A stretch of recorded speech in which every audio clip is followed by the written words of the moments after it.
Hello all and welcome back again. तो general studies के series में हम लोग डिस्कस कर रहे थे paper number 4 ethics, integrity and aptitude के क्वेश्चंस। ये जो क्वेश्चंस हैं हम लोगों ने इसके स्ट्रक्चरिंग को डिस्कस किया था और देखा था कि यहाँ पर हमें अपनी बातों को एक सिंपल और आसान तरीके से एक्सप्रेस करना होता है। इनमें हम कुछ एग्जाम्पल्स का इस्तेमाल करते हैं, फिलोसफर्स के व्यू को इस्तेमाल करते हैं और कोशिश करते हैं कि कितना पर्सपेक्टिव हम लोग दिखा सकते हैं एक ब्रॉड सेंस में, वो हम लोग यहाँ पर दिखाने की कोशिश करते हैं। सो लास्ट क्लासेस में हम लोगों ने कुछ क्वेश्चंस डिस्कस किए हुए थे और अब हम लोग नेक्स्ट क्वेश्चन की ओर में बढ़ते हैं। नेक्स्ट क्वेश्चन हमारा है इंटरनेशनल एथिक्स को लेकर के। क्वेश्चन है, in the era of globalisation international ethics is the need of hour for ensuring global peace and stability among the nation, explain critically. अब यहाँ पर जो क्वेश्चन है उसमें ये बोला जा रहा है कि अब आज की जो नीड है, आज की जो ज़रूरत है वो है इंटरनेशनल पीस और international stability among the Nations. हमें देखने को मिल रहा है तमाम कंट्रीज़ में अलग अलग तरीके के या तो इंटरनल सिविल वॉर्स चल रहे हैं या फिर वहाँ पर गरीबी हो रखी है, कई जगहों पर भूखमरी छा रखी है। तो इस तरीके से अगर देखें तो अब आज की डेट में एक डोमिनेटिंग कंट्री एक वीक कंट्री का एक्सप्लॉयटेशन कर रही है, चाहे वो वहाँ के मार्केट के प्रेजेंस की वजह से हो या वहाँ की डेमोग्राफी की वजह से हो। लेकिन कहीं ना कहीं हमें देखने को मिल रहा है कि एक कंट्री दूसरे कंट्री का एक्सप्लॉयटेशन कर रही है। अब इस क्वेश्चन को स्टार्ट करने के लिए आप इस तरीके से स्टार्ट कर सकते हैं, एक नए तरीके से स्टार्ट कर सकते हैं कि in this present global world we are observing basic competition like profit versus survival, free market versus economic protection. जहां पर एक तरफ वर्ल्ड इकोनॉमिक फोरम के दोहा डेवलपमेंट एजेंडा में इंडिया अपने फार्मर को प्रोटेक्ट करने के लिए सेफगार्ड मैकेनिज्म के बारे में बात करता है जो कि उनके बेसिक सर्वाइवल से रिलेटेड है, वहीं दूसरी ओर जो डेवलप्ड कंट्रीज़ हैं, डोमिनेटिंग कंट्रीज़ हैं, वो फ्री मार्केट के ऊपर में बात करती हैं और ये कहती हैं कि मार्केट फ्री एंड फेयर होना चाहिए और किसी भी तरीके का सेफगार्ड मैकेनिज्म नहीं होना चाहिए। तो कहीं ना कहीं एक तरफ कंट्री जो डोमिनेटिंग कंट्री हैं वो अपने नेशनल इंटरेस्ट को शो कर रही हैं, वहीं दूसरी ओर जो वीकर कंट्रीज़ हैं, डेवलपिंग कंट्रीज़ हैं, they are actually questioning over the survivability of their existence. तो वो अपने एग्जिस्टेंस के ऊपर में सर्वाइवल करती हैं। तो इस तरीके से आज की अगर हम नीड को देखें तो आज की नीड नेशनल इंटरेस्ट नहीं बल्कि ग्लोबल पीस और स्टेबिलिटी को एस्टैब्लिश करना है। फिर पैराग्राफ चेंज करके हम लोग लिख सकते हैं कि international relation between nation and state is about protecting sovereignty, respecting each other, equality, common good, humanity, compassion, responsibility and peace and stability. However, there is a lack of consensus among nation and state behave among themselves. अब यहाँ पर हम लोगों ने definition लिख दी है international relation की actual में होता क्या है और हमें किस तरीके से कंट्रीज़ के बीच में आपस में क्या रिलेशन होनी चाहिए, क्या हम पैरामीटर इस्तेमाल करें या क्या स्टैंडर्ड हम सेट करें, ये चीज़ हम लोगों ने यहाँ पर बता दी। अब हम लोग बताएंगे कि आखिर में कंट्री ये जो हमारा इंटरनेशनल रिलेशंस है या फिर जो नेशन स्टेट के बीच में जो रिलेशन होते हैं आखिर में वो चलते किस तरीके से हैं। तो एक तो चीज़ यहाँ पर हमें नेशनल इंटरेस्ट डोमिनेट करता हुआ देखने को मिल रहा है। दूसरा कि power is actually trying to establish peace, power actual में जो शांति है उसको स्थापित करने की कोशिश कर रहा है। और फिर ह्यूमन वैल्यूज़ और नेचुरल लॉ वर्सेस जियोपॉलिटिक्स हमें ये देखने को मिल रही है। आज के अगर ग्लोबलाइज्ड वर्ल्ड को फॉलो करें तो कुछ फिलॉसफीज़ हमें देखने को मिल जाती हैं जैसे कि realism, idealism, ethics of common good, ethics of global common. अब अगर हम वन बाय वन करके इन चीज़ों को डिस्कस किया जाए, रियलिज्म के बारे में अगर बात करें तो रियलिज्म का मतलब होता है कि power alone should be the basis for solving internal conflict and maintaining peace and happiness. कई जगहों पर हमें ये चीज़ देखने को मिल गई है, जैसे अफगानिस्तान वॉर को लेकर के, कोरियन वॉर को लेकर के, मिडिल ईस्ट में जो वॉर हो रही है उसको लेकर के, अभी रिसेंट में यूएस और रशिया के बीच में वॉर हुआ, यहाँ पर हम लोगों को देख करके।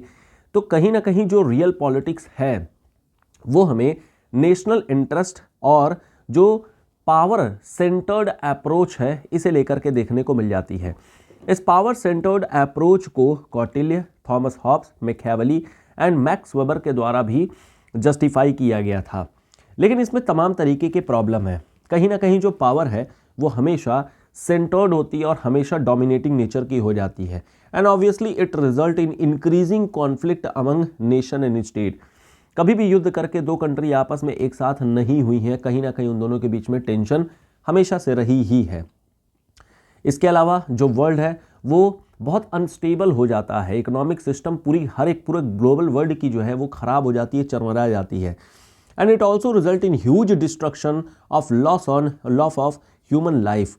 It also create inequality among nation and state which result in grouping one group working against another। इस तरीके से एक अलायंसेस बनना शुरू हो जाते हैं, जैसे कि नाटो।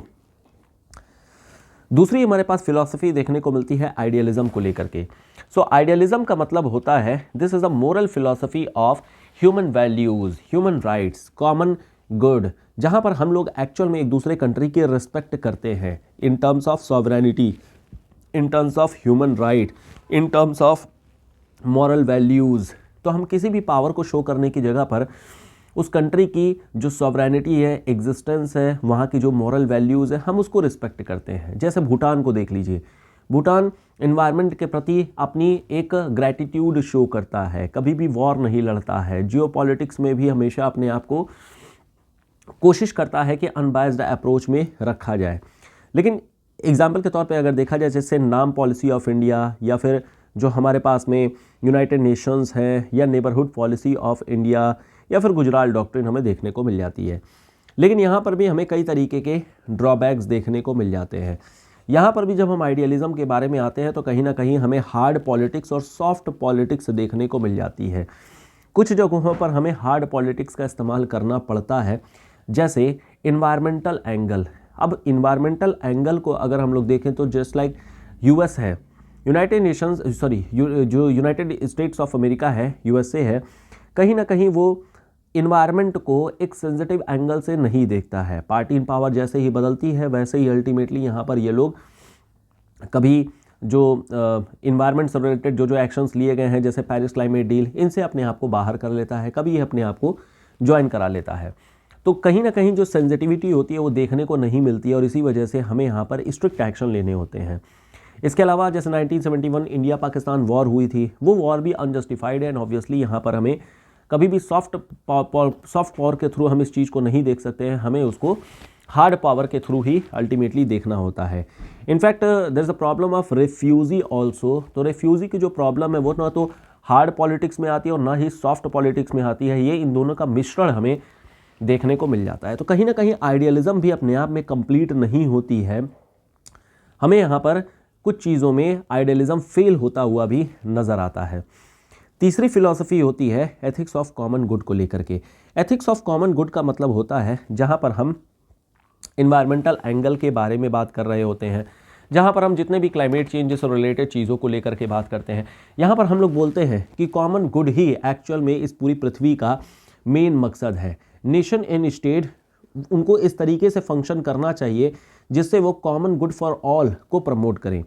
यहाँ पर हमें कुछ फिलोसफर्स के व्यू देखने को मिल जाते हैं, जैसे कि अरिस्टोटल एंड प्लेटो।